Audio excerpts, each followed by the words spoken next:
Eh bien, bonjour à tous. Je suis Brice Davin. Je travaille à l'INA au sein d'INA Campus et je suis ravi de vous accueillir. Je vois que vous êtes déjà plus de 150 pour cet événement dédié à l'intelligence artificielle appliquée au métier de l'écriture, qui est un sujet, voilà, sur lequel INA Campus travaille particulièrement. On a développé un certain nombre de formations sur ces sujets, de l'IA appliquée au métier de l'audiovisuel et des médias.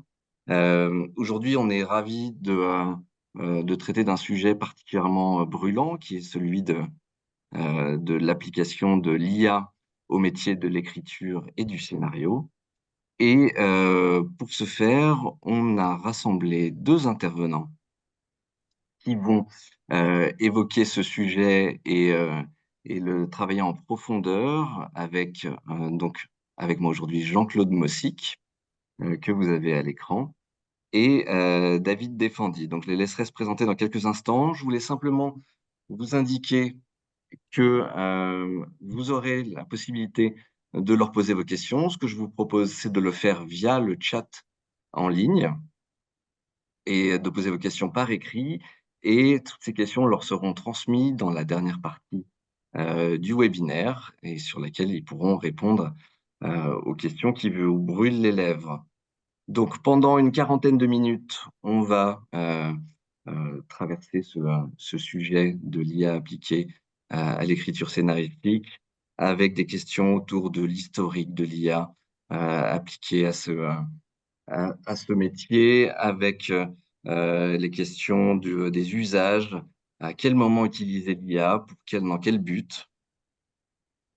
Et puis, vous verrez que nous accueillons parmi nos invités le fondateur d'un logiciel Génario qui est dédié à l'écriture scénaristique et qui nous fera une démonstration de cet outil et des usages concrets qu'on peut en faire. Donc voilà, on est parti pour environ 45 minutes. Je laisse la parole à Jean-Claude Mossic et puis à David Défendy et je vous laisse entre leurs mains. À très bientôt.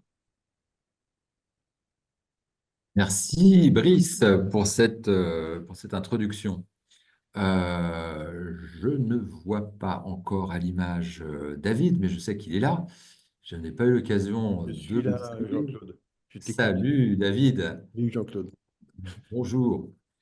Voilà, mais alors avant tout, David, avant de te donner la parole, je voudrais c'est ça, faire un premier commentaire sur la participation à ce webinaire. C'est fantastique, vous êtes très très nombreux et nombreuses à participer, ce qui prouve l'intérêt, effectivement, comme le disait Brice, hein, qu'on a aujourd'hui dans nos métiers, enfin l'intérêt qu'on porte aux IA, bien sûr.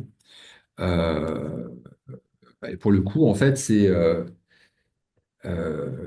qui est intéressant, c'est de voir aussi la population qui peuple ce webinaire. C'est-à-dire qu'en fait, là, on a affaire d'une part à des scénaristes confirmés, qui sont favorables ou pas aux IA, et puis aussi pas mal de personnes qui, pourquoi pas, cherchent à se mettre à l'écriture et examinent un petit peu l'intérêt des IA au milieu de tout ça. Bon, c'est que ce sont des sujets qui nous préoccupent toutes et tous. Voilà, c'est ce dont on va parler ce matin. Euh, Brice l'a dit, c'est votre webinaire, c'est le nôtre, bien sûr, ensemble. On le construit tous ensemble, donc avec votre participation, vos questions, qui sont toujours bienvenues. Ça nous permettra nous, de réagir, évidemment, à vos remarques, vos commentaires, questions, bien sûr. Voilà. Pour ma part, je vais donner la parole à David, bien sûr, mais ce que j'aimerais, David, de ta part, c'est que tu nous fasses une petite présentation, c'était prévu évidemment, mais en insistant pour commencer, en présentant tes aspects, enfin, te présentant en tant qu'auteur, écrivain, scénariste, puisque effectivement, je pense qu'il y a aussi pas mal de personnes qui se préoccupent, oh là, qui se préoccupent évidemment voilà, de savoir à qui on a affaire. Pour ma part, je ne me suis pas présenté, moi je suis réalisateur. Voilà. Brice, à toi de jouer. David plutôt, je David, pense. ouais. Pardon, excusez-moi, je vois Et- Brice Davin en gros sur mon écran. Pardon, excuse-moi, David, c'est à toi, bien évidemment. Merci Jean-Claude. Eh bien, bonjour à tous. Ravi de vous rencontrer ce matin à propos du scénario et de l'intelligence artificielle. Donc moi, je me présente. Je suis donc David. Je suis romancier. J'ai commencé par des romans, des polars que j'ai fait sur des histoires vraies, des histoires d'espionnage, de services secrets, des vraiment polars de genre. Et ensuite, j'ai rencontré Olivier Marchal et on a fait Braco. Ensuite, j'ai continué à faire des romans et à faire des séries, notamment pour Arte. Et pendant très longtemps, enfin depuis très longtemps, l'écriture m'intéresse et m'intéresse depuis avant l'ordinateur. Et avant l'ordinateur, j'écrivais à la main, évidemment. Alors, quelques imprimants, enfin quelques machines à écrire, un petit peu, mais c'est surtout à la main.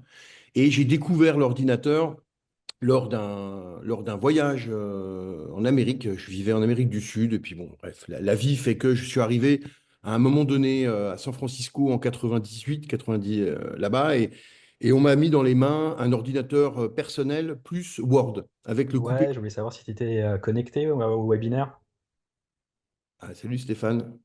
J'espère que ton Ah putain, copain est franchement, c'est Est-ce que vous webinaire. pouvez intéressant. Le mec, couper votre son, s'il vous c'est plaît? le scénariste de Braco et Stéphane, tout. Stéphane, est-ce que vous pouvez Ah couper ouais, votre micro, vas-y, hein, s'il vous franchement, plaît? ça va te plaire, hein. Bon, j'y retourne, moi. Ciao. Merci Stéphane, c'est très gentil de ta part. En tout cas, merci Stéphane de rameuter tes copains. Ça me Jolie, fait très jolie plaisir. participation, Stéphane, merci à toi. C'était pas prévu, je vous jure que c'est pas un coup monté. Donc voilà, et on m'a mis dans les mains un ordinateur portable enfin le Macintosh n'était pas portable à l'époque, c'était un ordinateur et c'était avec le Word, le coupé-collé. Et pour moi, ça a été une révélation. Mais vraiment, c'est-à-dire que là, en tant qu'écrivain, j'ai découvert la puissance du coupé-collé. C'est rien pour nous, ça nous paraît évident maintenant le coupé-collé, mais à l'époque, c'était une vraie révolution quand on était écrivain. Et évidemment, bon, ben, il y a tous les outils qui sont arrivés depuis, Final Draft, Word, bon, il y a quelques outils Final Duet qui sont super pour le roman et pour le scénario. Et j'ai toujours été sensible à la technologie, et surtout depuis que je suis arrivé dans le cinéma, parce que je suis arrivé dans le cinéma et j'ai vu l'arrivée du streaming, qui est une belle technologie aussi, qui a bouleversé pas mal de choses dans le milieu. Alors, le streaming, ça a été bah, les plateformes, hein, ça a été l'arrivée des plateformes. Et à chaque fois, ce que j'ai vu aussi dans le téléchargement musical, puisque mon amie était musicienne, et il y avait le téléchargement. Et le téléchargement aussi a bouleversé la musique, parce qu'on croyait au compact disque, et puis d'un coup, on a basculé à des iPods, à des outils technologiques qui nous permettaient d'écouter ou de créer en fait de la musique. Et je vous conseille le documentaire sur DJ Mehdi en ce moment sur Arte, où vous verrez comment un autodidacte arrive à faire des musiques magnifiques, où il prend des musiques de piano enfin voilà, il prend des symphonies, il prend du rock, du rap, et il va jouer des nouveaux mouvements musicaux. Donc voilà, on arrive à 2017-2018, et là, je vois arriver le deep learning et le jeu de Go. J'aime beaucoup le jeu de Go, et quand le jeu de Go, c'est un jeu très créatif. Alors, les échecs aussi, mais disons que les échecs, il y a un peu plus de logique dedans. Dans le jeu de Go, c'est très créatif. Et le meilleur joueur de Go a perdu contre DeepMind, une IA qui était faite à base de deep learning. Et là, je me suis dit, OK, c'est parti. Moi, j'en ai marre d'avoir mes outils. Ça fait 20 ans. Word, c'est fantastique. Mais il y a peut-être moyen de faire des nouveaux outils pour nous, les écrivains, et d'améliorer notre travail. Et là, je me suis rapproché d'ingénieurs et j'ai créé Génario. On a commencé à créer Génario. Ça a été une aventure sur le roman. On a commencé véritablement à se concentrer sur le roman, qui est la base de l'écriture quand même, hein, parce que c'est 40% de l'industrie des séries sont là-dessus. Et j'ai commencé à chercher ça. Et OpenAI, on sentait, on avait des copains qui étaient dedans, et OpenAI travaillait déjà le GPT-2 à l'époque. Et on a testé le GPT-2. Et là, c'était une autre révélation, 20 ans après celle du coupé-collé de Word. Et là, tout de suite, je me suis dit, c'était incroyable, en fait, la capacité qu'elle avait de s'amuser, de jouer, on pouvait jouer avec. Et voilà. Et maintenant, on est en 2024, on a créé Génario. Donc, Génario, on s'est concentré maintenant sur le scénario. Et la grève d'Hollywood est arrivée, est passée par là, évidemment, avec toutes les peurs et les fantasmes dessus. Et ce que j'ai vu, en fait, c'est pendant très longtemps, c'est un mépris ou alors une sous-estimation de la technologie. Et très vite, un dégoût ou une peur. Et sans vraiment une approche rationnelle de ce que c'est que cette technologie. En oubliant l'histoire du cinéma qui est basée sur l'invention de la caméra. Après l'invention enfin, le muet, en plus après la couleur, le streaming, le numérique pour le montage. Et le cinéma est basé sur la technologie.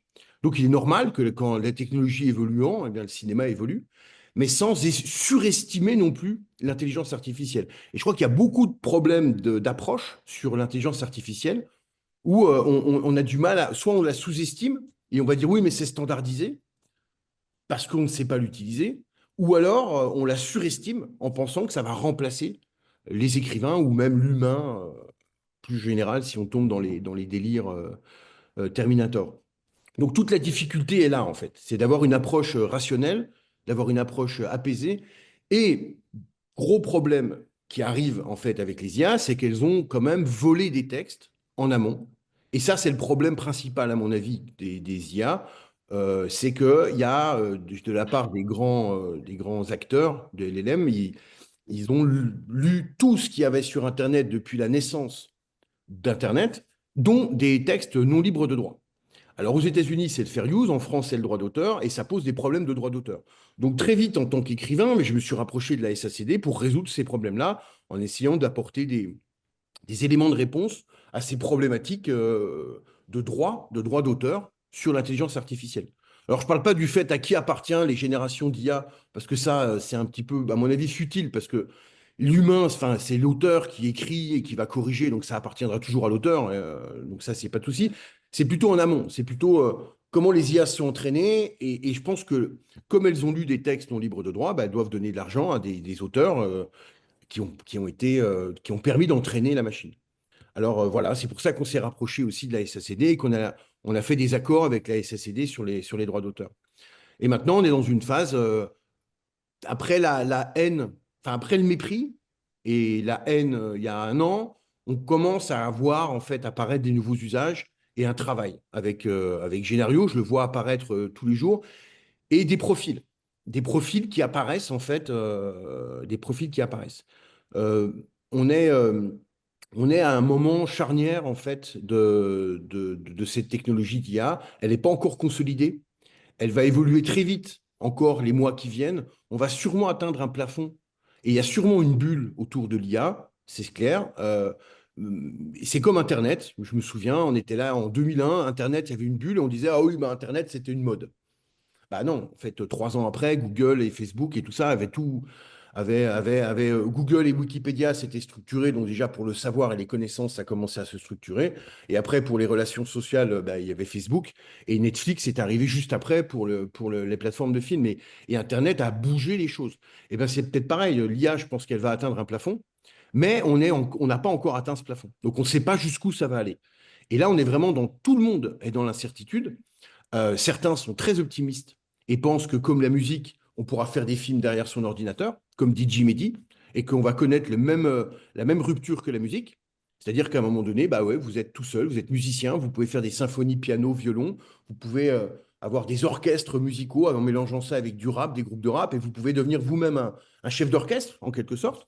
Eh bien, est-ce qu'on va connaître ça avec le cinéma au niveau créatif, c'est-à-dire on aura des réalisateurs, scénaristes, monteurs, qui prendront les métiers, qui seront créateurs derrière leur ordinateur. Ce qui ne veut pas dire qu'on va supprimer les métiers, parce que le cinéma va toujours exister, il y aura toujours besoin d'acteurs. C'est pas parce qu'il y a le championnat du monde d'échecs, c'est pas parce que l'IA est meilleure que les joueurs d'échecs qu'on a arrêté de regarder les championnats du monde d'échecs. On regarde encore les humains jouer et on aura toujours. Le cinéma va toujours exister, sinon ça serait d'animation. Voilà, mais donc on est à un moment charnière, et pour le scénario, en tout cas ce qui concerne le scénario, ben, il y a de nouvelles manières en fait d'écrire. Alors, peut-être certains d'entre vous connaissent ou utilisent ChatGPT. ChatGPT qui est un outil assez puissant qui permet déjà d'approcher une certaine génération de texte. Nous, à Génario, évidemment, on essaie de se coller à des pratiques métiers qui sont spécialisées pour le milieu du scénario et d'aider le scénariste mais pas seulement, parce qu'en fait, c'est ceux qui sont autour du scénario, et le scénario, il est fondamental dans le cinéma, puisque c'est lui qui déclenche le financement des films, c'est lui qui déclenche les acteurs s'ils veulent venir, c'est lui qui déclenche, il déclenche beaucoup de choses. Donc, le scénario, c'est pas seulement le scénariste, il y a aussi le réalisateur qui est confronté au scénario, il y a aussi le producteur qui est confronté au scénario, et évidemment le distributeur. Et il y a trois choses qu'on a essayé de faire sur Génario, c'est lire, écrire et corriger. Donc quand vous êtes dans une approche sur le texte, du texte du scénario, bah, vous avez trois manières d'approcher le scénario. Soit vous lisez un scénario, donc il faut des outils analytiques, des outils qui permettent de lire un scénario. Je vais vous montrer comment ça fonctionne. Des outils de création de scénario. Alors, soit une adaptation de roman, c'est la première chose qu'on a faite et c'est la chose la plus importante pour moi qui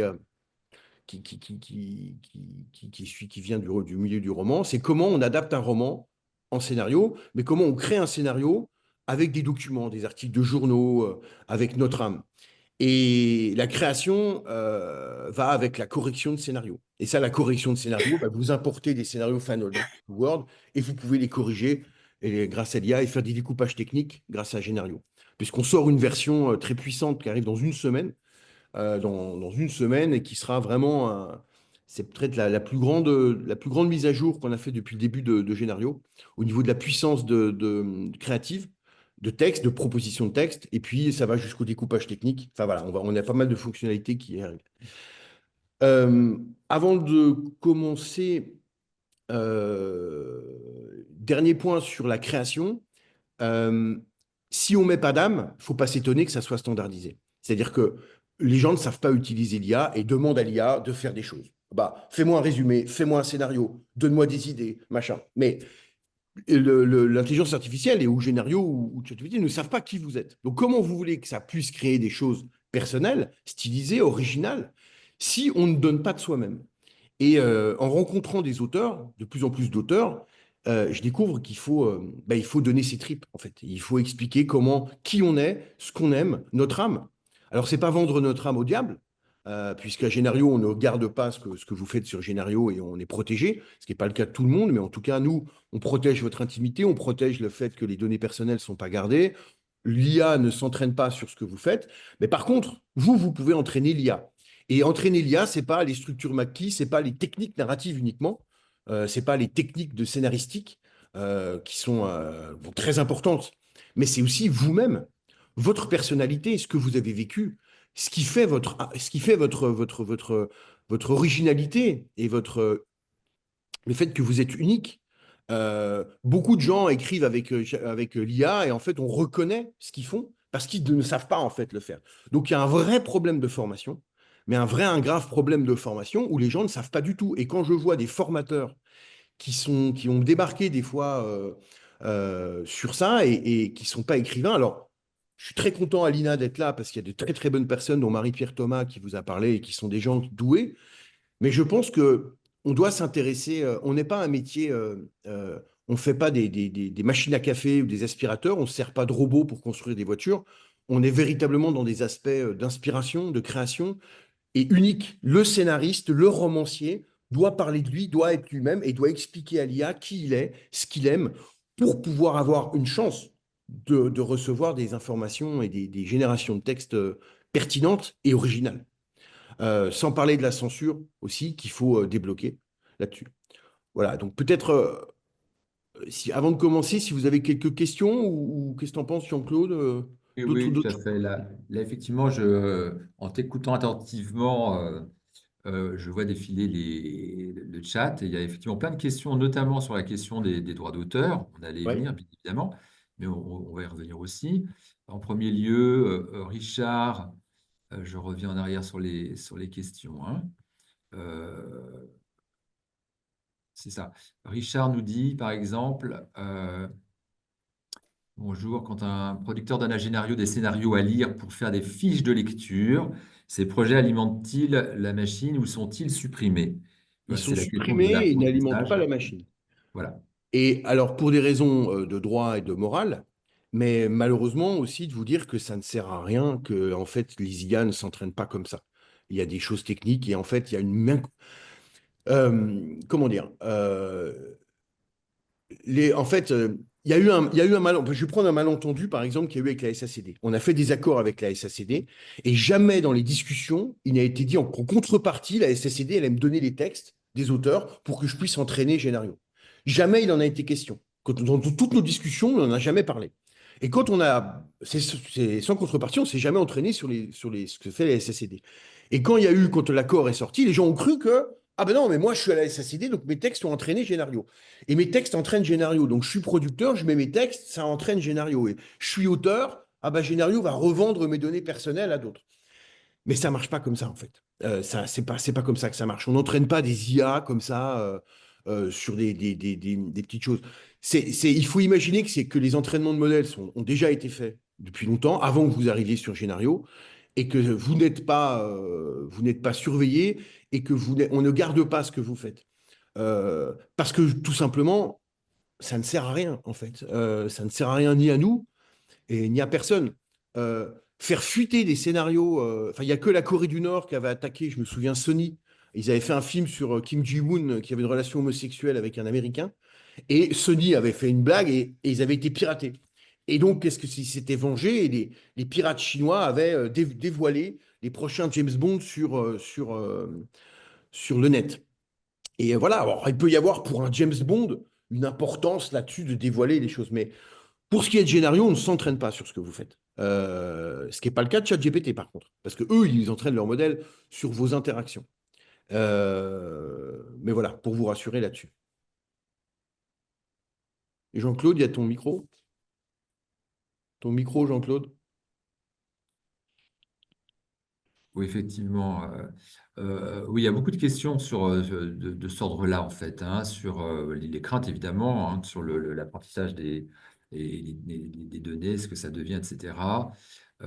Luc nous dit, par exemple, si l'IA génère des modifications ou des améliorations sur un scénario, qui détient les droits d'auteur sur le texte Ça modifié? appartient à l'auteur. De toute façon, c'est l'auteur. Absolument. Maintenant, ce qui est clair avec les avocats, c'est que il n'y a pas de magie dans l'IA. C'est que vous n'allez pas appuyer sur un bouton magique et ça va vous sortir un scénario parfait. Ça ne marche pas comme ça. Dans le scénario, vous allez écrire, vous allez corriger. Ça va être une collaboration avec une entité, scénario. Mais, le travail de droit d'auteur, c'est un travail original. Il y a un travail et c'est original. Et il y a eu une incompréhension totale des juristes et des avocats qui, ne savant pas écrire et ne sachant pas comment se construit un scénario, se sont imaginés que d'un coup, des IA comme Génario ou ChatGPT, on allait appuyer sur un bouton et ça allait nous faire un scénario. Mais c'est pas comme ça que ça marche, en fait. Les IA, il ne faut pas les surestimer. Il y a le travail original de l'auteur, donc ça appartient à 100% à l'auteur. Alors, Pour le... je pense en effet qu'on va revenir sur ces questions-là assez régulièrement, parce que je vois défiler les chats et les préoccupations de chacun, en effet, les questions tout à fait légitimes. Euh, Sur la question de la SACD, effectivement, j'aimerais qu'on revienne un tout petit peu là-dessus, puisque tu as été effectivement le premier à signer l'accord SACD dans le bon sens, c'est-à-dire en toute bienveillance et de ta part et très certainement de la part de la SACD. Je voudrais que tu reviennes un tout petit peu là-dessus, puisque la SACD propose donc des clauses de Ah oui. transparence. C'est-à-dire qu'aujourd'hui, il est question d'indiquer effectivement ce qui relève de l'ordre d'une IA ou pas. Mm. Comment, d'après toi, déjà, techniquement, ça va pouvoir se faire? Est-ce que c'est possible? Et puis, quelle garantie on aura, effectivement, que ça puisse. Voilà, je pense, est-ce qu'il y aura un tu vois, watermark, quelque chose comme ça dans les textes? Voilà. Alors, ce qui concerne des textes, il n'y a pas de preuve. Il n'y a pas de watermark. Il n'y a aucune preuve là-dessus. C'est que si vous voulez mentir, vous pouvez mentir. Donc, il y a personne ne pourra prouver que vous avez utilisé les IA. Ça, c'est clair et net. Donc, ce qui n'est pas le cas de l'image ou de la vidéo, peut-être qu'il y aura des watermarks là-dessus, c'est pas encore certain, mais à mon avis, ça sera plus le cas pour l'image. Les clauses de la SACD avec les producteurs. Alors, euh, la transparence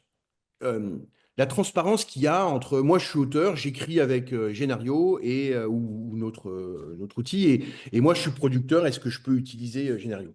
Ça pose une série de problèmes, en fait.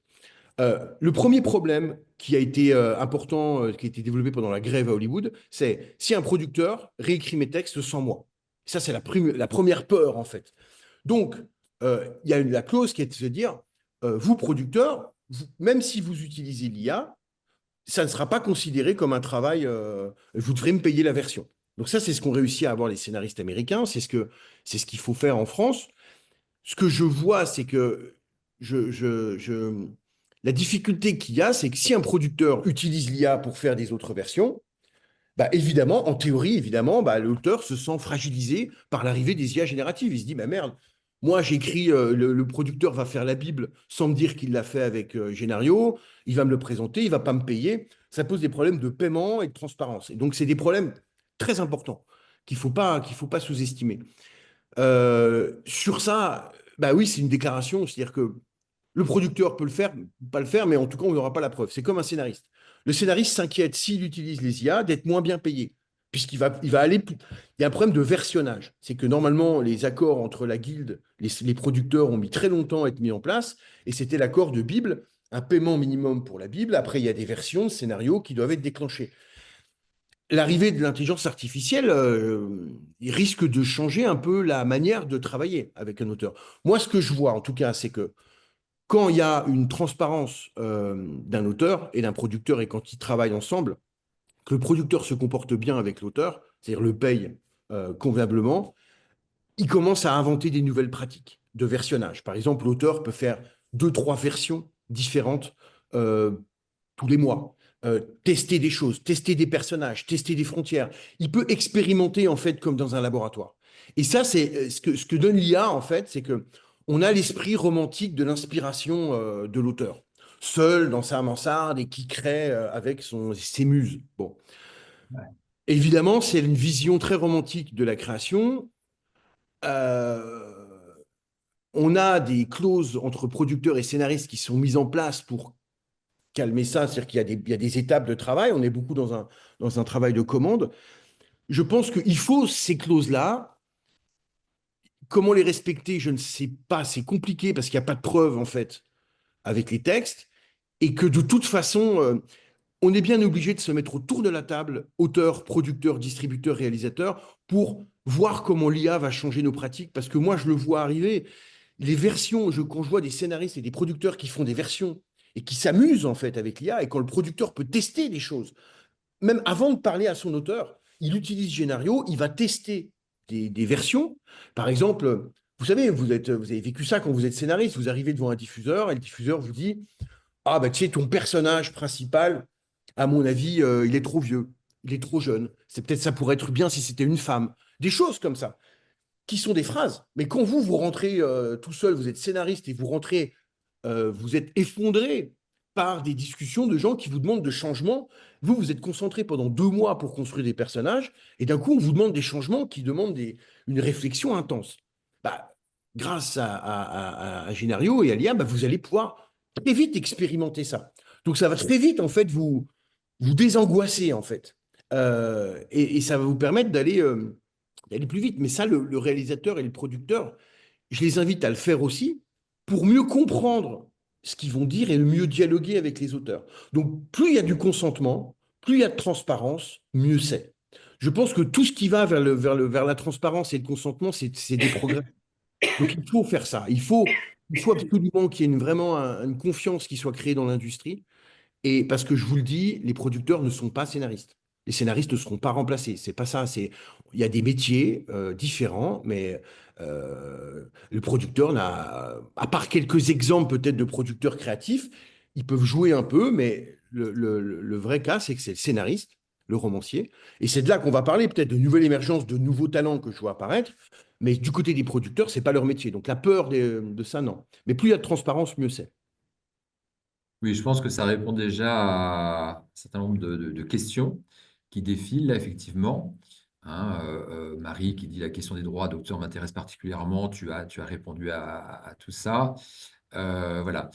Il y a beaucoup de questions évidemment sur le comment fonctionne Génario, puisque tu en es à l'origine et depuis très très longtemps, je tiens à le préciser, puisque tu étais le pionnier de cette plateforme. Ce que je voudrais préciser quand même, c'était dans mes questions de départ, c'était que tu reviennes aussi sur le fait que c'est l'unique plateforme autour de la scénarisation, en tous les cas des écritures scénaristiques. Je voudrais que tu t'exprimes des choses là-dessus, parce que je vois que, Alors, enfin, on n'est pas la seule, il y en a quand même qui oui. arrivent, il y en a quand même d'autres qui sont là un petit peu, un peu aux États-Unis, ça commence à naître un petit peu. Je pense que puis c'est intéressant qu'il y ait le choix pour les auteurs. Mais c'est vrai qu'on a été les premiers à se mettre ça en place il y a plus de 6 ans maintenant. Il y a 6 ans maintenant, et elle a créé. Et, et voilà, mais après, il y en a quelques-unes qui apparaissent. Alors, on est dans des, on va avoir cette année des choses euh, en images qui vont arriver aussi. Enfin bon, je n'ai pas répondu à ta question, non, je suis pas sûr. Oui, Si? si, c'est très bien. Enfin, de toute façon, j'avais aussi des choses autour de la concurrence éventuelle, Oui, et puis aussi, qu'est-ce qu'il en est, tu vois, de Génario face aux géants, en fait, qui occupent le oui. marché, etc. Comment ça fonctionne? Voilà, un petit mot là-dessus, peut-être. Alors, j'étais avec Microsoft, j'étais avec le patron Microsoft France, on était à la SACD justement. Mon rôle à moi aussi, c'est de pousser tous les acteurs de l'IA dans la culture, de faire comme moi et de signer des accords avec la SACD. Et ça, je me suis engagé là-dessus. Donc, c'est aussi bien les petits, mais aussi bien les géants. Et j'aimerais que Microsoft, parce que il faut bien se dire une chose, c'est que l'entraînement des modèles LLM, qui coûte des centaines de milliards de dollars, il y a 6-7 boîtes dans le monde qui le font. Et il n'y en a pas plus, hein. Ce sont des Américains et des Chinois.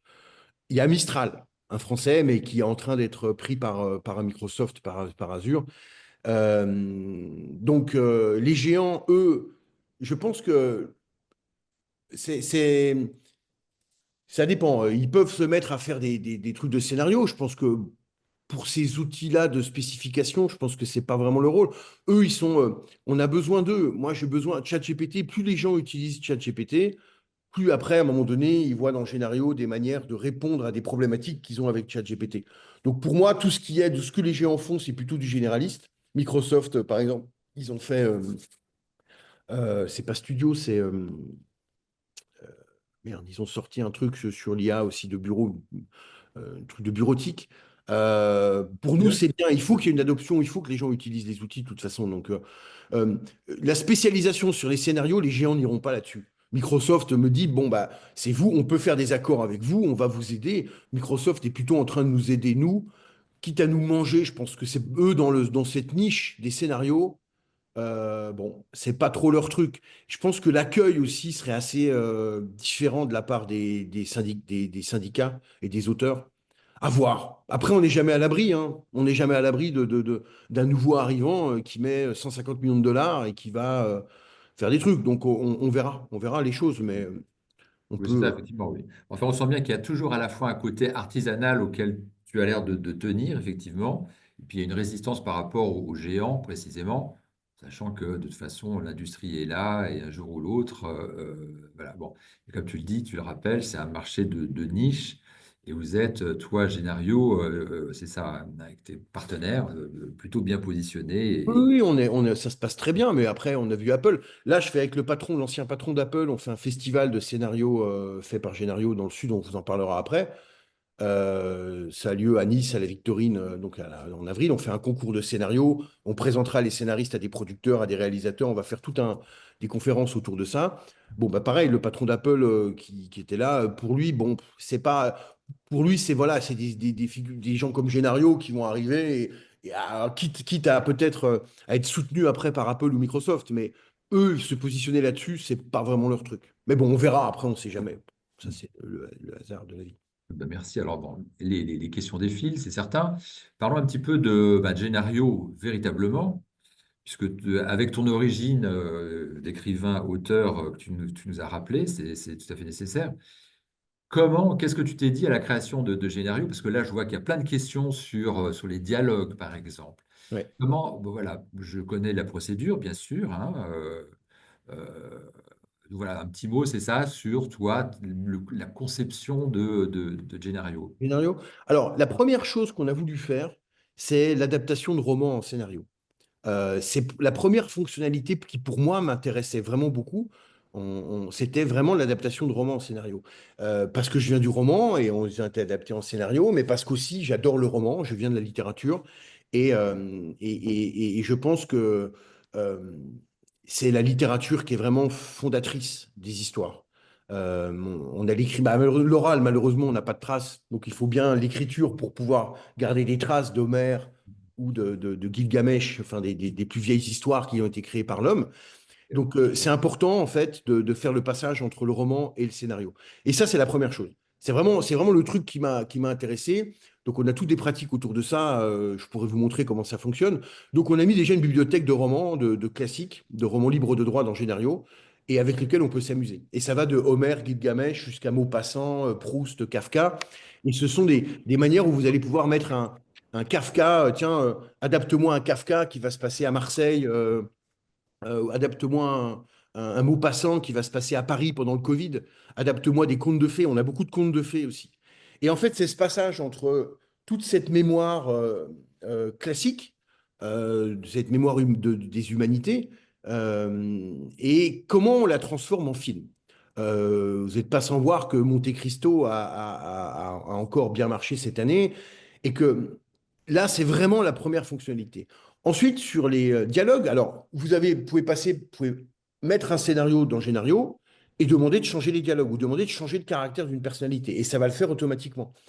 Quand je dis automatiquement, c'est toujours magique. Ah, magique, ah bah j'appuie, puis ça va être génial. Non, c'est un travail. Et c'est pas un truc, vous appuyez pas sur un bouton, puis ça va pas vous résoudre tous vos problèmes. Donc c'est vraiment une manière de travailler, mais c'est aussi des outils pour changer les dialogues. Donc ça, changer les dialogues, c'est aussi un outil qu'on a dans Génario. Ça permet de transformer les dialogues. Des premiers drafts, d'expérimenter, de tester, en fait, de changer les caractères de personnages. Mais ça, c'est quand vous avez déjà un roman ou vous avez déjà un scénario. Donc vous partez c'est toujours bien de partir avec de la matière. Il y a autre chose, c'est les articles de journaux.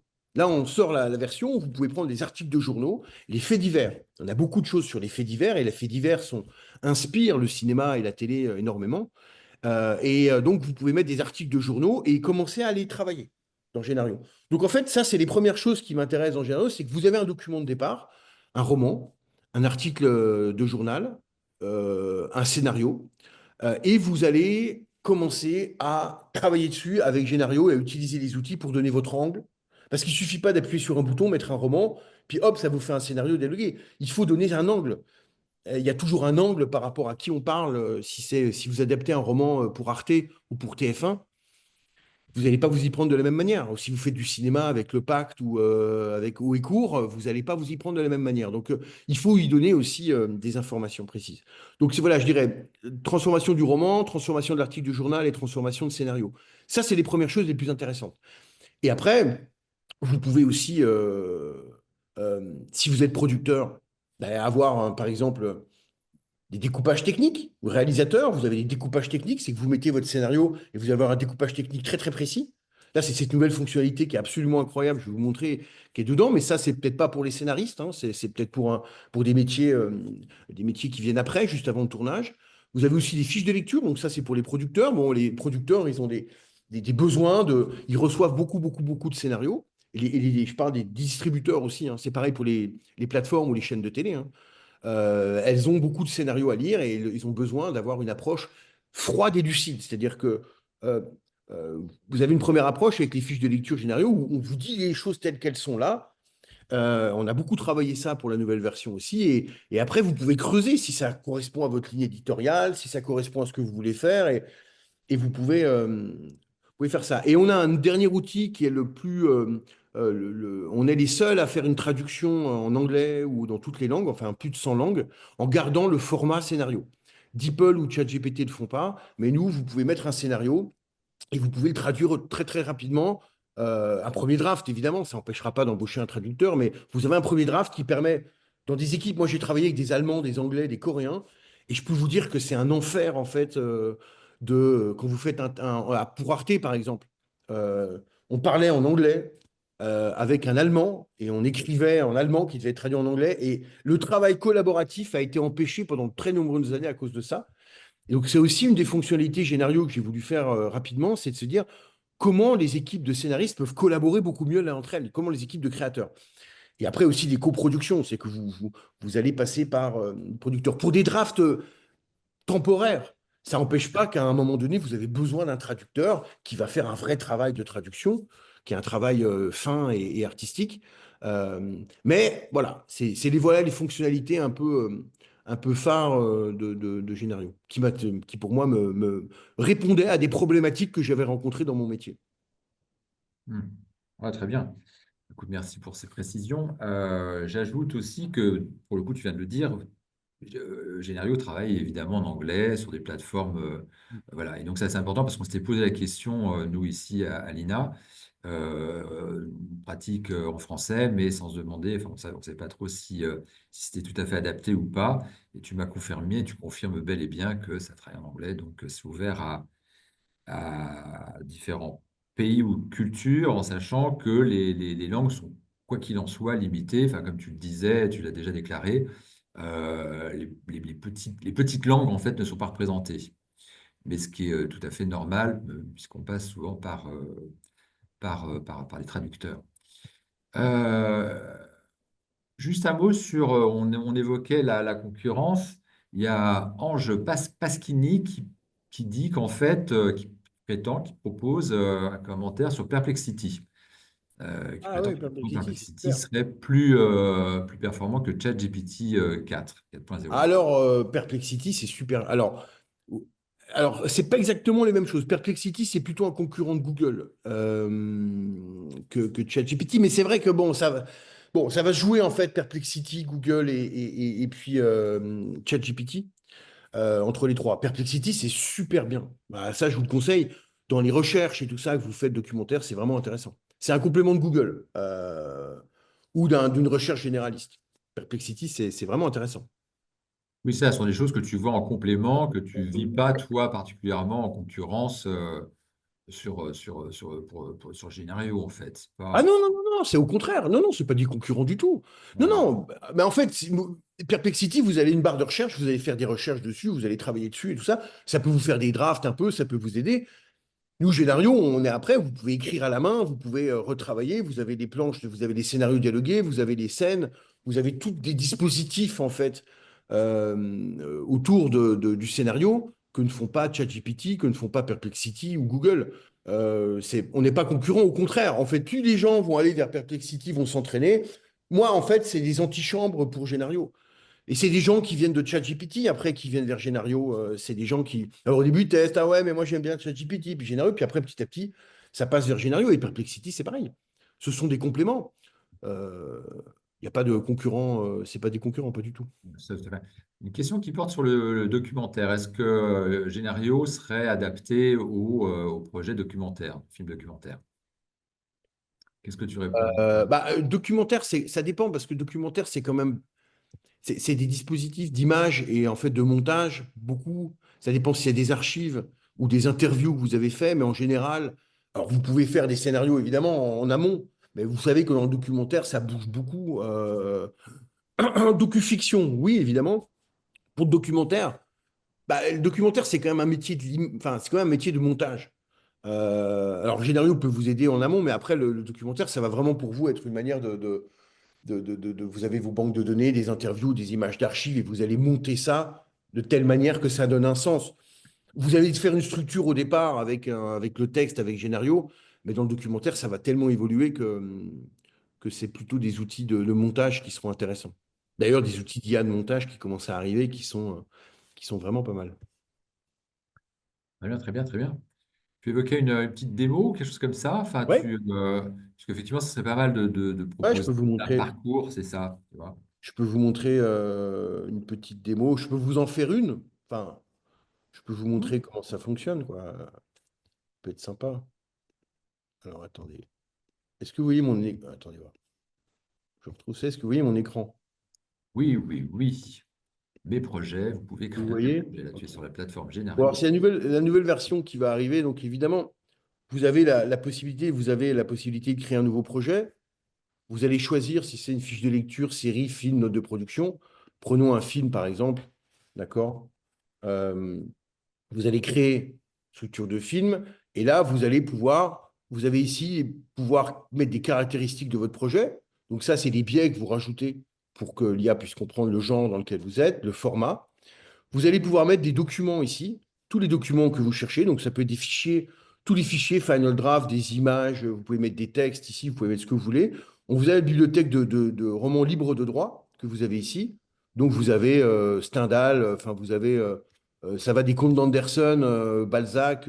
Donc vous voulez prendre un texte, je sais pas moi, Vous pouvez prendre un texte de la Reine des Neiges ou la Princesse au petit pois, la petite sirène. Enfin bref, vous pouvez vous amuser.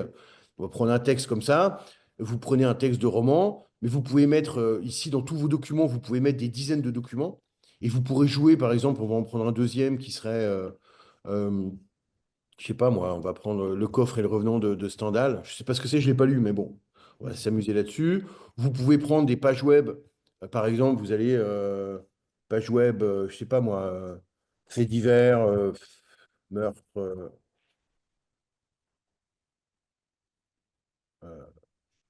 meurtre. Vous prenez n'importe quel fait divers, meurtre, actualité en direct. Vous prenez ça, vous prenez percuter, sujet de la provocation. Vous allez prendre ça. Ah bah non, c'est pas libre. Enfin, il faut que ce soit fille de 5 ans retrouvée mort dans le Pas-de-Calais. Vous prenez, c'est bon, c'est horrible. Non, je peux pas prendre ça, c'est horrible, quoi. Je peux pas. J'ai une fille de 8 ans, je peux pas. C'est voilà. Une corde d'une femme ouverte là. Vous prenez évidemment ici. Vous prenez l'article de journal. euh, et là, vous allez vous inspirer en créant. Vous prenez une page web ici, vous mettez votre page web et vous allez pouvoir ajouter ces choses-là et vous allez rajouter des documents. Vous pouvez mettre des images aussi ici. Vous m'entendez, vous me voyez, tout va bien? Oui, oui, oui, c'est parfait. Écoute, enfin, pour ma part, tout va bien. Donc vous prenez là, vous pouvez commencer par le brainstorming, mais vous pouvez commencer par la Bible automatiquement ou brainstorming. Brainstorming, donc c'est un chat GPT évidemment boosté et vous allez mettre par exemple ça, vous allez prendre ces documents, fais-moi la synthèse de ces deux documents, fais-moi la synthèse, fais-moi un synopsis. Bon, je dis, c'est pas comme ça qu'on travaille, mais fais-moi un synopsis. Fais-moi un synopsis de ces deux documents-là. Donc, il va prendre les documents-là, il va les mêler, il va les mélanger. Et après, vous aurez votre historique de conversation. Et ici, c'est vraiment une boîte de dialogue que vous allez avoir, en fait, et qui va travailler avec vous, qui va bosser avec vous, quoi. Euh, Après, vous avez la possibilité d'aller à la Bible. Donc voilà, et ça va vous sortir un truc. Donc, sur la Reine des Neiges, évidemment, qui va être mêlé. Le Coffre et le Revenant, il vous a séparé les deux textes. Il vous a bien compris qu'il y avait deux textes. ChatGPT, par exemple, peut prendre qu'un texte. Et là, vous pouvez en prendre deux. Et après, si vous voulez faire une Bible, alors vous pouvez demander ici, bah, fais-moi les affiches. Fais-moi les affiches de films. Bon, vous pouvez mettre des images, hein, vous pouvez vous amuser un petit peu avec ça. Fais-moi les affiches des films là-dessus. Après, vous allez, donc je vais vous montrer après dans la Bible, vous allez générer une Bible en vous disant, ben moi je veux adapter en fait cette histoire de meurtre là qu'il y a eu, je vais générer une Bible et ça va être une première version draft de la Bible du meurtre qu'il y a eu de cette femme abandonnée sur la plage, de l'article de journal qu'on a ici, le corps d'une femme retrouvée. Donc ça va lire cette page-là et ça va lire ce texte-là et vous allez, ça va vous créer, donc je ne sais pas comment ça va sortir, mais vous allez directement, ça va vous créer une Bible, en fait, assez facilement. Et après, vous pourrez retravailler à la main ou utiliser l'IA pour retravailler certains passages. Mais ça va vous donner le format d'une Bible là-dessus. Vous pourrez travailler les loglines, les personnages, l'arène, le synopsis, concept, note d'intention. Donc là, c'est en train de travailler donc, votre Bible et vous allez pouvoir évoluer là-dedans. Donc voilà. Lorsque le corps d'une femme est retrouvé sur la plage de Guadeloupe, un jeune détective idéaliste se lance dans une enquête désespérée. Vous dites, tiens, un vieux flic, non, je veux pas ça, je veux un vieux flic, je veux changer ça. Vous travaillez à la main, ça vous donne une logline. Vous pouvez faire des portraits d'affiches de films avec cette logline-là. Si ça vous plaît pas, vous pouvez le changer à la main. Ou vous pouvez utiliser l'IA pour faire une autre version et vous allez lui dire, non, ça se passe à Londres. Et voilà, et vous pouvez demander ça, ça va le faire à Londres. Si ça vous plaît ici, bah, vous enregistrez. Vous pouvez revenir dans la version mode manuel, et là, vous pourrez recorriger à la main ici. Vous avez évidemment tous les personnages donc, dans la logline ici, mais si vous allez sur les personnages, bah, vous allez avoir tous les personnages. Donc, vous avez ce jeune détective qui est là, une communauté insulaire. Vous avez pour l'instant vous avez deux personnages, mais vous pouvez ajouter des personnages, d'accord? Vous pouvez dire le nom du personnage. Si vous voulez vous inspirer d'un document pour générer un personnage, vous pouvez le faire ici. Et vous allez avoir bah, le rôle du personnage dans l'histoire. Donc le jeune détective idéaliste est déterminé à résoudre le meurtre d'une femme. Le passé, enfant, elle rêvait de justice inspirée par les romans. les traits de caractère et particularités. La jeune détective est profondément honnête. Vous lui dire oui, mais j'aimerais bien lui donner un nom. Donc, vous allez pouvoir soit changer ça à la main, vous allez travailler ça à la main, faire une autre version des traits de caractère, ou véritablement aller plus loin dans la transformation et dire bah, elle s'appelle Isabelle et elle a 40 ans. Elle a 40 ans. Et vous allez pouvoir modifier le personnage. Et après, retravailler à la main votre personnage. Idem pour toutes les étapes, en fait, là-dessus. Donc là, vous allez retravailler une jeune détective idéaliste âgée de 40 ans et déterminée, voilà. Et en fait, vous avez le nom et ça sera Isabelle. Et ça sera le nom Isabelle qui est marqué ici. Vous pouvez ajouter des personnages, évidemment. Euh, et vous allez dire, OK, bah, je voudrais rajouter un personnage, c'est peut-être Marc, c'est peut-être un peu Connelly, c'est l'adjuvant, et vous allez vous inspirer peut-être d'un livre ou d'une biographie ou de quelque chose comme ça, ou de plusieurs textes, et vous allez lui dire, il est le mari d'Isabelle, euh, et aussi le serial killer. Et vous allez créer des personnages. Et en fait, très vite, vous allez tester, vous allez vous amuser, vous allez commencer à tester ces personnages-là. Donc là, vous allez ajouter un personnage. Et là, vous allez avoir le personnage de Marc qui est là. Vous dire, OK, Marc, 42 ans, c'est le mari d'Isabelle, mais il cache un terrible secret, il est le serial killer que recherchent les détectives. Donc là, vous avez déjà créé une tension là-dessus et vous allez pouvoir construire après, bah, évidemment, le synopsis. Donc vous avez le synopsis qui est ici. Là, vous n'avez pas enregistré ce qui a été fait avant, mais vous pouvez recréer le synopsis en fonction de ce que vous avez enregistré avant sur les personnages. Et vous avez un synopsis qui est écrit avec incident déclencheur, un tournant, vous avez des twists. Vous avez un synopsis qui est créé ici de la Bible, que vous pouvez corriger à la main, évidemment. Vous pouvez aussi bah, le demander de corriger avec l'IA en disant bah, inspire-toi d'un document pour changer mon synopsis. Inspire-toi de la Reine des Neiges, par exemple. Bon, alors ça, c'est peut-être pas marrant, mais là, vous pouvez lui dire euh, bah, c'est pas comme ça que je vois les choses. Donc, vous allez lui demander tiens, euh, inspire-toi de, je sais pas moi, de Troubi, de Mackey, de Troubi. Inspire-toi de Troubi. Bon, là, je fais ça, faut le faire plus long, mais il va vous prendre les structurations de Troubi ou de Mackey ou de Vogler et tout ça, puis après, vous allez les changer, vous allez les modifier. Si vous voulez pas ça, vous pouvez demander de vous inspirer d'Anatomie d'une chute. Enfin bon, vous pouvez aller y travailler votre synopsis. Ici, si vous êtes content de votre synopsis, bah, vous l'enregistrez ou pas. Et après, vous pouvez toujours revenir en mode manuel, le corriger à la main, ici. Vous allez avoir le concept aussi, la note d'intention. Vous pouvez exporter votre Bible. Exporter votre Bible ici. Et là, vous allez avoir votre Bible ici et vous pouvez le revenir sur Word, le bon vieux Word, et retravailler votre texte sur Word. Vous avez une vingtaine de pages qui vous a aidé à faire ça et vous avez déjà commencé à avoir une histoire que vous pouvez modifier, transformer, challenger et vous allez expérimenter beaucoup plus sens. Après, évidemment, le séquencier, vous pouvez partir de la Bible. Alors, vous pouvez commencer, vous n'êtes pas obligé de commencer par brainstorming document Bible. Vous pouvez commencer directement par le séquencier et partir de documents dans le séquencier. Et là, vous allez pouvoir faire une première version d'un séquencier. Donc là, on a beaucoup retravaillé ça pour la prochaine version et c'est beaucoup plus efficace en fait là-dessus. Vous aurez un premier draft qui correspond à certains schémas narratifs intéressants et vous allez avoir un séquencier assez rapide pour pouvoir le retravailler. Encore une fois, ce séquencier, vous pouvez pouvoir le retravailler à la main, le travailler avec Génario, l'exporter en Final Draft ou l'exporter en Word ou l'exporter en PDF, comme vous voulez. Et vous allez pouvoir évidemment retravailler ça. Alors, c'est pareil, les documents, vous pouvez vous inspirer de documents dans les documents que vous mettez, vous pouvez avoir des documents de structure narrative, de documents historiques, de biopics, des choses. Et ce qu'on découvre avec l'IA, c'est qu'il faut expérimenter, jouer, s'amuser et vraiment hacker le système. Les règles sont en train de bouger, les règles sont à inventer en ce moment sur l'intelligence artificielle. Et je vois des jeunes qui m'appellent. Donc là, vous avez un séquencier. Là, la lumière de l'aube éclaire doucement la plage, relevant le corps inerte d'une femme échouée sur le sable. Isabelle, vêtue d'un imperméable, s'approche rondement. Voilà. Donc, il vous a suivi le synopsis, il a compris ce qu'étaient les personnages, et vous avez un séquencier que vous pouvez corriger à la main. Vous pouvez supprimer cette séquence ici, si vous voulez supprimer. Vous pouvez changer l'ordre des séquences.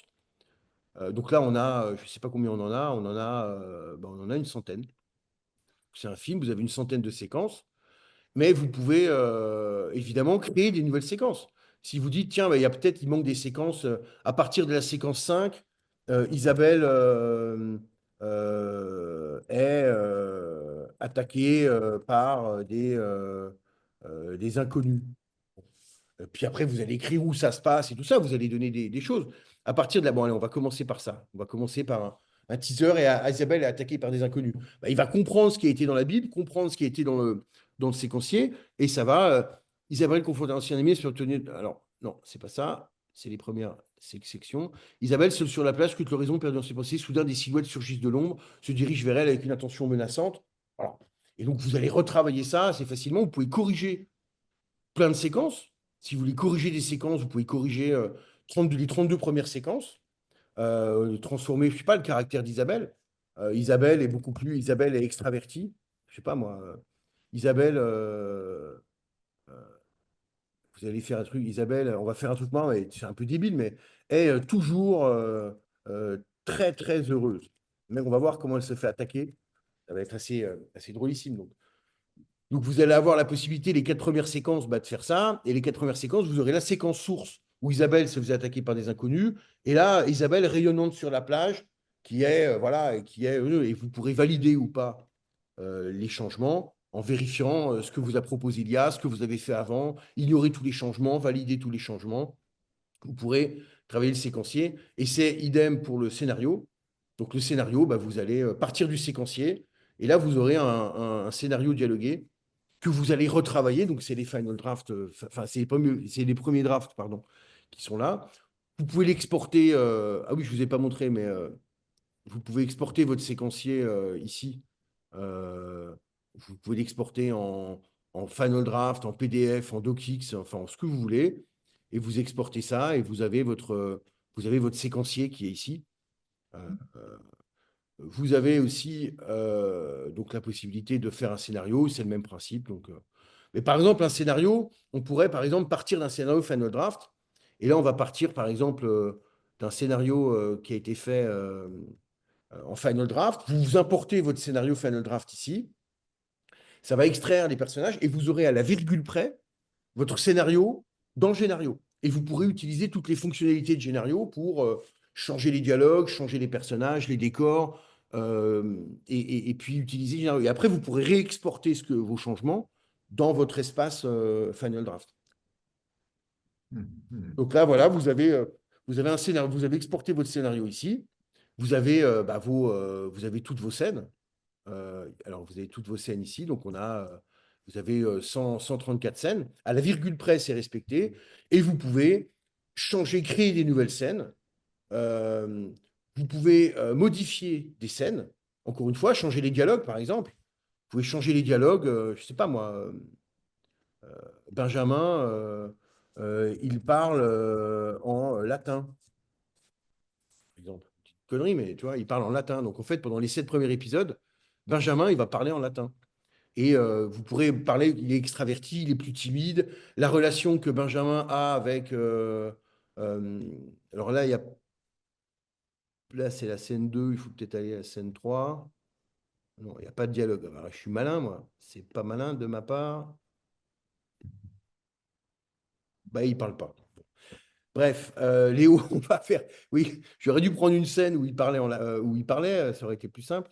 Donc ici, vous pouvez dire, OK, Léo parle en latin, et vous allez changer les dialogues d'un dialogue ici. Mais ça, je prends l'exemple latin parce que c'est parlant et vous allez voir comprendre tout de suite, mais ça va changer. Voilà, Salve, Dominice, Clemenze, et ça va vous ressortir des dialogues en latin de Léo, mais c'est des choses plus précises. Quand vous êtes scénariste, il y a plein de choses qui vont être changées là-dessus. Et si un truc vous plaît, bah, vous pourrez changer la totalité des dialogues en disant, bah, en fait, la relation peut-être entre Benjamin et Nadia, il faut peut-être la changer. Vous allez expérimenter. Vous allez faire des versions de scénario que vous pourrez confronter et vous rendre compte des impacts.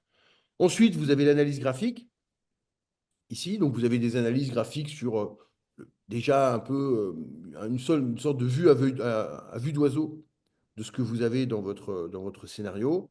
vous allez avoir les, euh, les répartitions de scènes, les intérieurs, les extérieurs, actions, l'analyse des personnages, euh, qui sont les personnages de votre série, dans quelle étape ils sont. Donc, vous pouvez ouvrir ça, vous pouvez commencer à regarder. Ça, c'est plutôt un travail de, OK, quels sont les personnages principaux? Vous allez analyser un texte, vous allez travailler dessus après sur vous pourrez travailler sur les analyses émotionnelles, tour cinématographique, et après le découpage technique. Donc, découpage technique, bah, vous lancez le découpage technique de votre scénario, et là, vous aurez un découpage technique de votre scénario avec une proposition, évidemment, hein, sur la manière dont vous allez filmer chaque scène. Alors, je ne vous ai pas montré les images et les portraits. On a travaillé vraiment sur la génération d'images aussi, les portraits, les décors, les costumes. Dans la Bible, on a tous des espaces là-dessus pour faire les portraits d'affiches de films, les portraits, les décors ou de certaines scènes. Vous pouvez commencer à travailler avec les images. Et vous pouvez importer des images aussi pour les décors. Et vous pouvez commencer à avoir des éléments, en fait, dans une Bible, des éléments qui commencent à ressembler à quelque chose. Très bien, très bien, très bien, très On va bien. attendre un peu On là. attend le découpage technique, oui, je vois que ça mouline. Ça Oui, mouline, ça voilà, oui. travaille. Bon, après, c'est Ouais. un gros boulot. Et le découpage technique, vous pourrez l'exporter en XL. Mm. Donc, ça Oui, prend du temps. Ça va avancer un peu. Et en fait, ouais, en 2 minutes, à peu près, même pas, vous allez avoir un premier découpage technique avec chaque scène. Donc, je vais vous montrer. Après, je très bien. reviendrai vers vous. La question que ça pose d'emblée, c'est est-ce qu'un producteur peut se satisfaire simplement de cette étape-là de travail, tu vois? Mais Euh, non, je connais la non, réponse. Mais ben voilà, non, mais non, il faut un scénariste. bien sûr. L'IA toute seule ne pourra pas le faire. Donc là, vous avez le découpage technique de la première scène. Plan large de l'appartement en désordre. Benjamin est assis sur le canapé. Gros plan sur le visage de Benjamin. Plan moyen. Silence. Le son. Vous avez les costumes. Vous avez les accessoires. Et vous avez la caméra. Et la durée de la scène. Donc vous pouvez changer ça en vous disant que c'est pas comme ça que vous le voyez. Il y a beaucoup moins de scènes. Là, il y a trop de scènes. Bon, ça fait 6 secondes. Et vous avez un découpage technique ici. Bon, je pourrais vous montrer d'autres outils. Là, je vous montre les outils de création, mais après, vous exportez le découpage technique, bah, vous exportez le découpage technique ici, et vous avez un découpage technique en Excel fait automatiquement, et vous aurez toutes les scènes, vous aurez toutes vos scènes qui seront là avec un découpage technique des scènes, actions que vous pourrez modifier. Donc, après, il y a d'autres. Bon, on peut faire ça pour les séries. On peut créer des fiches de lecture. Par exemple, une fiche de lecture, on va prendre une fiche de lecture ici. Euh, vous pouvez faire des notes de production, les traductions, je vous parlais tout à l'heure. Mais là, par exemple, si on prend. Euh, attendez voir. Il y avait quoi comme. Si vous prenez, je sais pas moi, c'était les téléchargements. C'était dans les téléchargements, dans le bureau. Enfin, vous prenez. Je sais pas moi, des textes, des scénarios, des romans, vous pouvez prendre n'importe quoi, hein, je sais pas moi, version, moi, j'ai des exemples de trucs. Bah, le scénario qu'on avait là, par exemple, vous prenez un scénario Final Draft, vous le mettez ici, vous allez lancer ça et ça va vous faire une fiche de lecture. Donc, vous avez une fiche de lecture statique qui vous donne les éléments froids et en fait très neutres sur le scénario. Ça ne vous donne pas un avis sur le scénario, ça ne vous dit pas s'il est bien ou il n'est pas bien. Ça ne vous donne pas ça. C'est à vous, producteur, de commencer à creuser par rapport à ce que vous aimez, par rapport à ce que vous voulez. Et là, l'IA va vous éclairer sur le scénario en fonction de vous-même. Mais si l'IA ne vous connaît pas, elle ne peut pas vous dire si c'est bien ou pas. Le même scénario de Nolan, si Nolan présente Memento à TF1, je pense qu'il se fait recaler. Mais si Nolan présente Memento à HBO, bah, il y a des chances peut-être que ça soit accepté. Donc en fait, c'est toujours une question de cible. Il n'y a pas de bon et de mauvais scénario en soi. Alors il y en a qui sont mauvais et qui sont inadressables à qui que ce soit, mais il y a des scénarios, en fait, des fois, il faut vraiment l'adresser à un public précis, à un ciblage précis. Donc ici, vous allez avoir une fiche de lecture. Ça va vous faire assez rapidement. Donc là, on est en train de travailler les tutoriels, évidemment. Vous pourrez revenir. Donc, et voilà. Et là, vous aurez une fiche de lecture avec la logline, Dans un monde où l'honneur se mesure à la violence, Benjamin, professeur désabusé, se retrouve défié par son élève Issa dans un duel au pistolet. Donc, c'est une question de duel. Vous avez le genre, vous avez le concept. Donc, ça vous décrit. L'œuvre duel se déploie dans un contexte contemporain où la violence, l'honneur et la quête d'identité, le sujet, personnage et conflit, les thèmes abordés, le lieu, l'époque, le genre, le ton, la conclusion. Vous allez avoir les personnages ici. Vous avez donc les personnages principaux, les personnages secondaires, une brève description. Vous allez avoir les décors et les costumes. Donc déjà les costumes et les décors, qu'est-ce qu'il y a dans ce scénario? Le synopsis, évidemment, la construction narrative, si c'est peut-être des fois des flashbacks, des flash-forward ou des constructions narratives un peu originales. Vous pourrez exporter le rapport facilement. Vous avez un rapport, déjà une fiche de lecture qui est faite. Et, euh, et après, vous pouvez discuter, échanger. Donc là, vous allez dire, parle-moi du perso principal. Euh, euh, à qui il ressemble, tu vois, parle-moi du perso principal. Et là, vous allez échanger, dialoguer avec le texte et vous allez pouvoir évoluer. Le personnage principal de l'histoire, c'est Benjamin Clamant, c'est un professeur de lycée, ok. C'est quoi les thématiques? Comment je pourrais le changer? Est-ce que je pourrais le transformer? Est-ce que je pourrais le bouger? Et là, vous allez faire une étape préparatoire de discussion. Donne-moi les forces et les faiblesses. Donne-moi. Je vais travailler. Je vais proposer ça. Je vais proposer ça à Arte ou à tel producteur. Et vous mettez des documents dedans et vous allez échanger en fonction de ce que vous avez. Et ça va vous donner des éléments, mais ça ne remplacera jamais l'expertise d'un producteur. Bien sûr. Arte là-dessus. Mm, Donc, mm, Ouais, c'est voilà vrai. à peu près rapidement, rapidement ce que peut faire Génario. Donc, on a des outils qui permettent d'expérimenter, de travailler, en fait, d'ouvrir les chakras, en fait, d'ouvrir certains chakras qui étaient délicats, quoi.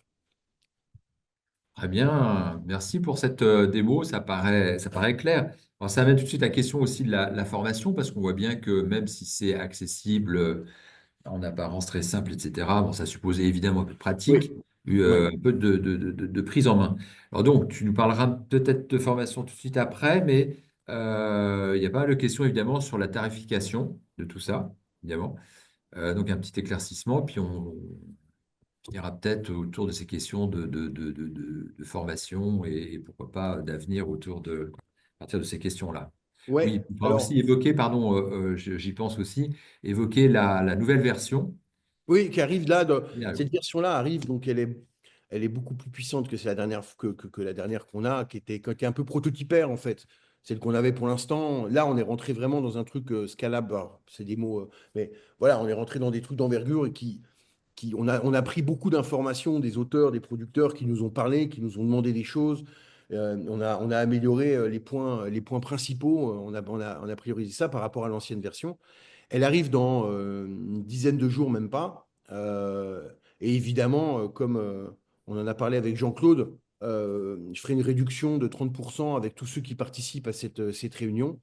Vous avez une réduction. Alors, les tarifications, c'est 49 euros par mois pour la version scénariste. Et après, il y a d'autres versions qui sont plus producteurs, où vous allez avoir les fiches de lecture et la traduction. Mais surtout, l'aspect créatif, c'est 50 euros par mois. Quand vous allez avoir toutes les fonctionnalités, alors c'est sans limite de crédit, c'est-à-dire que enfin, vous pouvez générer autant de choses que vous voulez, il n'y a pas de crédit pour 50 euros. On va faire une réduction de 30% avec l'INA. Et après, il y a des outils 300 euros, mais ça demande, c'est des outils collaboratifs qui sont achetés par des distributeurs, les chaînes ou des producteurs qui collaborent avec leurs équipes de scénaristes, de réalisateurs. Là, dernièrement, il y a une actrice qui s'était cassé la jambe avant un tournage et ils ont pu collaborer en fait au dernier moment parce que le tournage allait avoir lieu avec une nouvelle actrice et le réalisateur, le scénariste et le producteur ont pu collaborer en fait en urgence pour changer le scénario parce que l'actrice qu'ils ont pris comme remplaçante n'était pas du tout la même que celle qui s'était cassé la jambe. Donc il y a mais ça c'est des prix plutôt plus élevés, entreprises avec des formations évidemment qu'on octroie. Donc oui, il y a un problème, Jean-Claude, de formation. C'est un Ouais. outil professionnel, c'est très compliqué à utiliser, enfin très compliqué. On essaie de le faire le plus simple possible, mais c'est vrai que les gens, bon, bah, ils posent des questions, deux, trois questions. Alors, souvent, ils ont déjà des a priori avec l'intelligence artificielle. Ce qui se passe pour, je dirais, 60% des cas, c'est qu'ils ont des a priori, ils pensent que c'est standardisé, ils vont tester, ah bah, c'est standardisé. Et puis, ils sont contents parce que ça a validé leurs a priori. Bon, très bien. Mais après, sur des manières de travailler, parce que c'est la contraire de la standardisation, l'intelligence artificielle, on voit pour des médicaments contre le cancer. Par exemple, le cancer, on a des chimiothérapies qui guérissent tous les cancers et qui ravagent les tissus. Bah, maintenant, avec l'IA, il va y avoir des traitements du cancer par rapport à votre ADN et par rapport à votre cancer. Et donc, qui vont traiter et qui ne vont pas faire des dégâts terribles dans votre corps. Et ça, c'est l'intelligence artificielle. C'est exactement le contraire de la standardisation. C'est qu'on va vers une personnalisation des contenus. Et tout travail de formation avec Génario, c'est qu'il y a des documents à faire sur vous. Il y a tout un travail préparatoire avant de saisir Génario sur ce que vous êtes, ce que vous aimez comme texte, ce qui vous inspire, ce que vous aimeriez. Et tout un travail, en fait, de, de, de vous dévoiler, en fait. Et quand on n'a pas peur de ça, bah, évidemment, c'est beaucoup plus pertinent, en fait. Ce que va vous générer l'IA, c'est beaucoup plus pertinent. Quand vous exprimez clairement ce que vous êtes, ce que vous avez envie, euh, c'est assez fort. Sans parler de psychologie, il faut s'imaginer que l'IA a lu tous les bouquins de psychologie, de Jung à Freud, en passant par les psychologues américains comportementalistes. Donc, si vous choisissez une psychologie, par exemple, vous dites, bah, moi, c'est Jung qui m'intéresse, les archétypes un peu mystiques, vous allez travailler même vous-même. Et je pense que, en fait, on en est on utilise très peu le potentiel véritable de l'intelligence artificielle dans les scénarios, parce on l'utilise comme un esclave, en fait. Bah, fais-moi ça, tiens, oui, bah, change ça, bah, fais-moi un autre caractère. Et évidemment, les réponses sont faibles. Vu que l'input, en fait, est faible, bah, les réponses sont faibles. Donc, si vous mettez des inputs vraiment sérieux, si vous faites un vrai travail préparatoire en amont, là, vous allez avoir un scénario qui va être personnalisé et qui va vous sortir des choses très pertinentes. Euh, mais ça demande, voilà. Non seulement il faut apprendre à utiliser l'outil, et en plus, il faut apprendre à utiliser l'IA. Donc, ça demande une double, en fait, il y a une double acculturation. Je vois qu'en France, on est les pires en Europe pour l'adoption de l'IA. On est les pires, hein. On est en dernière position en Europe sur l'adoption de l'intelligence artificielle, comme à l'époque d'Internet, hein. D'ailleurs, ça n'a pas changé. C'est les mêmes trucs qu'au début d'Internet. On est les derniers. On a le Minitel. Oh, c'est bon, ne nous emmerdez pas avec Internet. Bon, voilà, c'est pareil. On ne veut pas, en fait. On a des peurs, des a priori, des fantasmes. On mélange tout, le droit d'auteur, la politique, la philosophie, la métaphysique.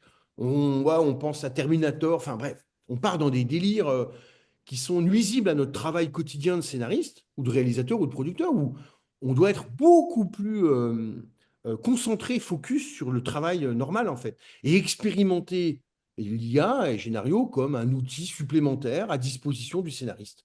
Mais vous avez Word, vous avez Final Draft, vous avez marcher dans la rue, discuter avec des gens, ça fait partie du travail du scénariste. Avoir des expériences personnelles, faire des voyages, ne remplace pas. Et l'IA ne va pas remplacer tout ça. L'IA est un complément, Génario est un complément à tout le travail déjà d'un scénariste qui est de discuter avec ses amis, de lire des livres, d'écouter dans les cafés, comme faisait Audiard, d'aller dans les PMU, puis d'écouter les discussions de bistrot, parce que vous allez choper des informations. Voilà, il faut pas être. Il faut faire, en fait, le problème, c'est l'absolutisme.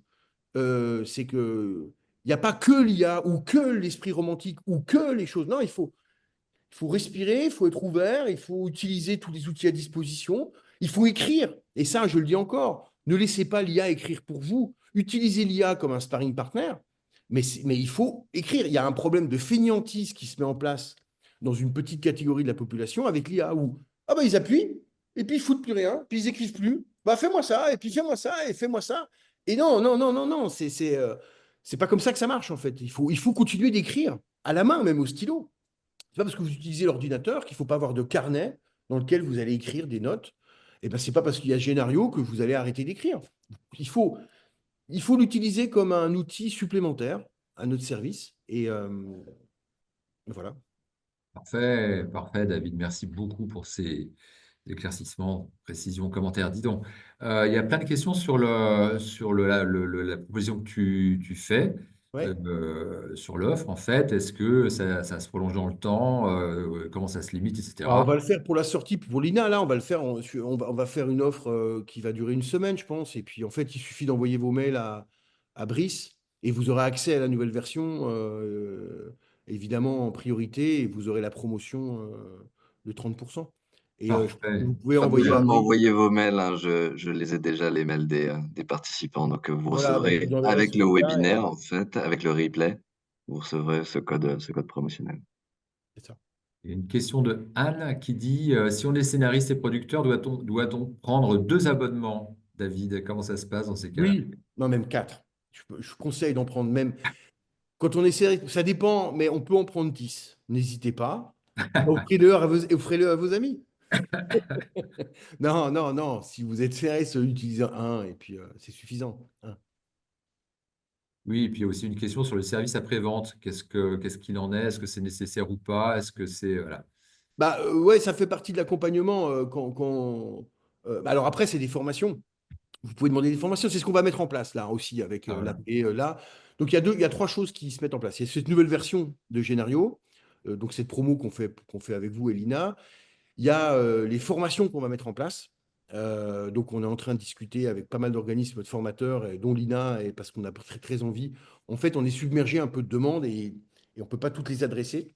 Donc, on va en faire aussi. On est en train de recruter des personnes là-dessus pour le service après-vente et les formations et pour vous aider à mieux utiliser l'outil et l'intelligence artificielle. Et la troisième chose, c'est ce festival.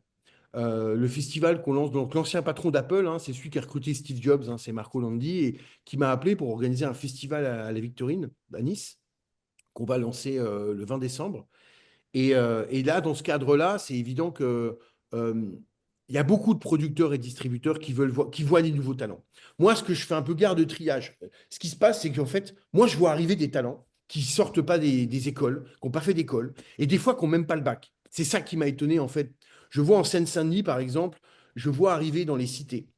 Je parle même pas de l'Afrique avec qui j'étais. J'étais là-bas en Côte d'Ivoire, avec des gens de Courtrajmé, justement, et qui c'est incroyable la créativité qu'il y a là-bas, où bah, ils ne rentrent pas dans les radars, en fait. C'est qu'il y a beaucoup de nouveaux entrants qui arrivent avec Génario.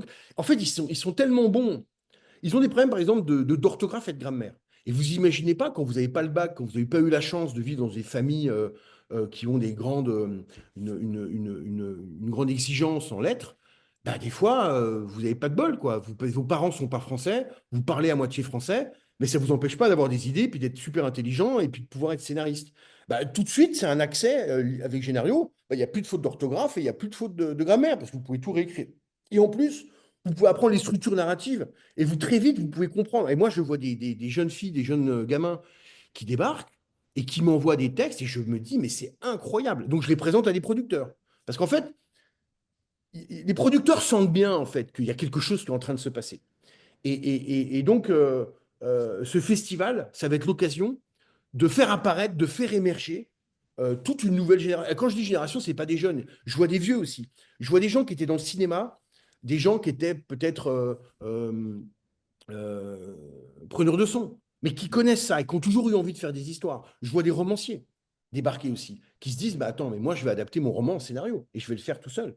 Et en fait, voilà, il y a l'émergence, ce qu'on a vu en musique. En musique, DJ Mehdi est l'exemple, je reprends l'exemple parce que ça m'a marqué, mais DJ Mehdi, c'est un autodidacte qui était dans aucune école, qui a pas fait qui comprenait pas le solfège, et il a été critiqué à cause de ça. On dit, oui, mais attends, tu sais pas faire du solfège. Nous, il n'y a que les musiciens qui peuvent faire de la musique. Ben non, non, non, non, non. Les musiciens, on n'est pas né de droit divin scénariste. Il n'y a pas de gens qui sont nés de droit divin scénaristes et à qui appartiendrait la possibilité de faire des scénarios. On voit des gens apparaître qui ne sont pas forcément nés scénaristes, qui vont au cours de leur vie, un divorce, un trauma, un machin, font que bah, ils ont envie d'écrire. Bah, le scénario leur permet d'accéder en fait à des étapes et c'est ce qui me passionne en fait pour ce festival, c'est de voir émerger en fait des talents nouveaux. Parfait. Écoute, David, je trouve qu'on a fait le tour de pas mal de questions. Il y a évidemment enfin, plein de points, on n'aura sûrement pas le temps d'aborder, mais globalement, je profitais du chat au fur et à mesure. Bah, Pourquoi ajouter de plus à regarder les ça? questions. Si, oui, peut-être si de ma part, juste une information concernant non pas les formations à l'INA, mais simplement un tout petit mot pour dire que l'INA, on se préoccupe aussi des IA depuis pas mal de temps et dans nos filières de formation, hein, que ce soit en initiale ou en professionnel. On intègre, on réfléchit, on questionne, on pratique, on expérimente aussi les IA, quelles qu'elles soient, que ce soit sur le texte ou sur l'image, le son, etc. Bon, tout ça pour dire que dans le domaine dont je me préoccupe, hein, qui est la conception, l'écriture et la réalisation, on a une formation à laquelle, David, toi, tu participes, qui s'appelle l'IA générative, ressourcer la créativité des scénaristes. Hein, c'était une demande que les scénaristes formulaient. Et donc, vous êtes les bienvenus, toutes et tous, à cette formation qui se tiendrait du 26 au 28 mai, évidemment avec prise en charge, avec un coût à l'appui, bien évidemment, puisque ça suppose toute une économie autour de tout ça. Voilà, en tous les cas, c'était une information. David, si tu veux rajouter des choses. Peut-être parler de l'avenir. Oui, Bah, absolument, tout à fait. parler de C'était la l'avenir, question de la fin. ce qui va se Ouais. passer. Donc, on est à une étape, évidemment, là, on va vers le découpage technique. On a déjà des images, je pourrais vous montrer. Donc, on est quand même dans un métier du cinéma, des séries, qui est le métier de l'image et de la vidéo. Et vous êtes sûrement au courant de ce qui est en train de se passer en vidéo. Il y a beaucoup, beaucoup, beaucoup d'outils qui apparaissent de génération de vidéos.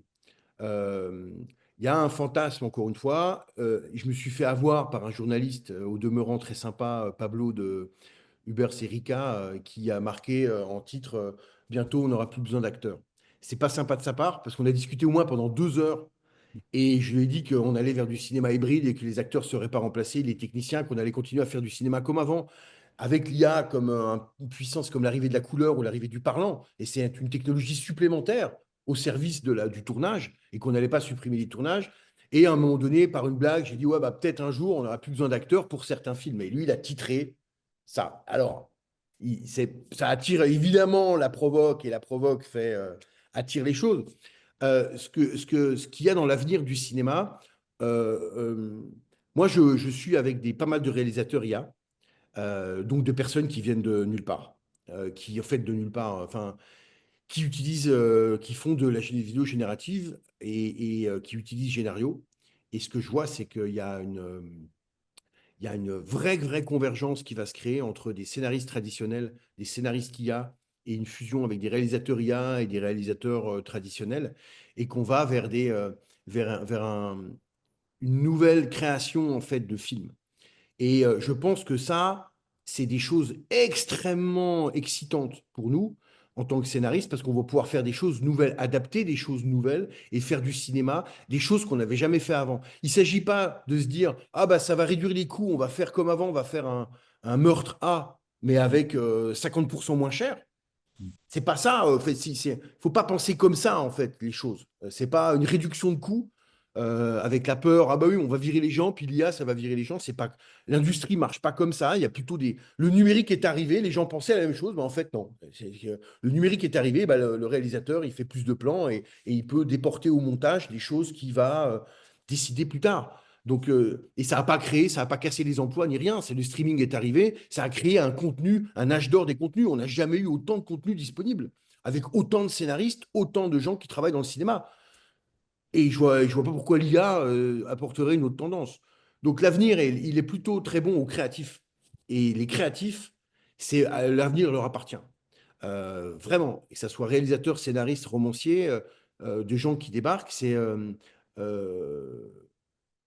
mettez-vous en collectif, contactez-nous, même pour le festival. Tout notre boulot, c'est justement de réfléchir à des films. Il va y avoir une manière de faire des films différentes.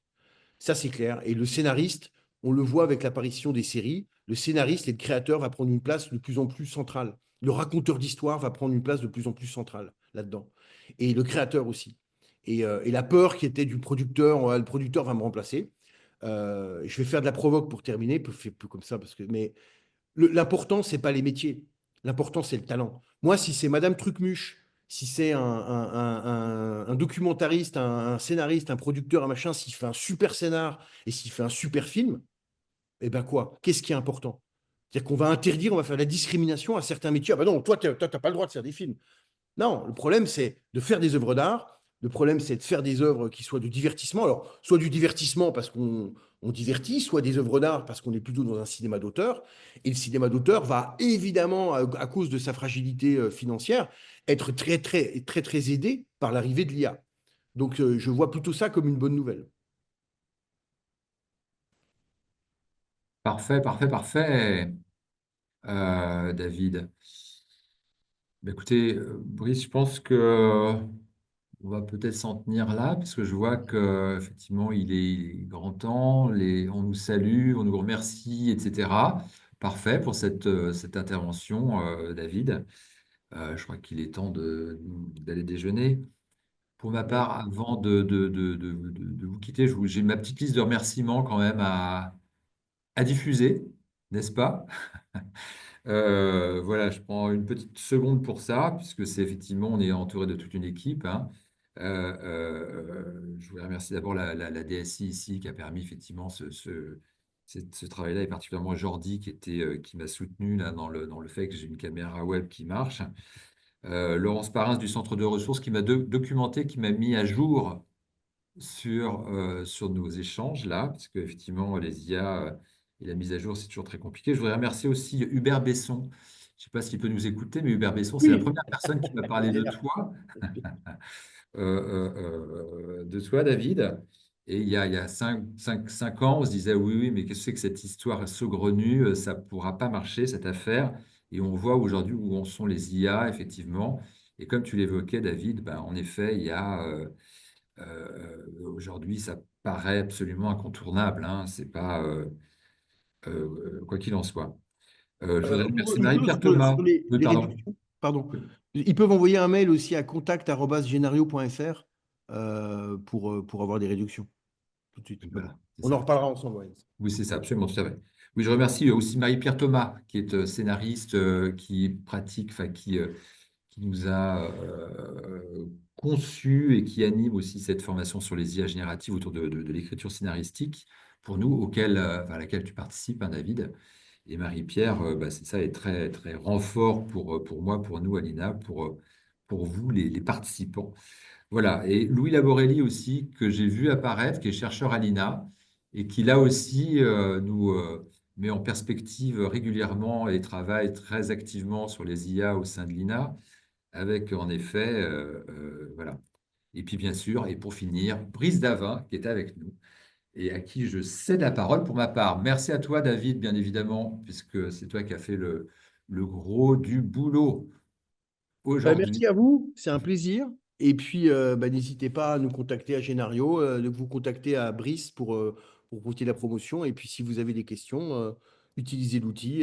Si vous voulez des formations, appelez-nous directement à Génario. On vous offrira des formations pour faire comprendre l'outil.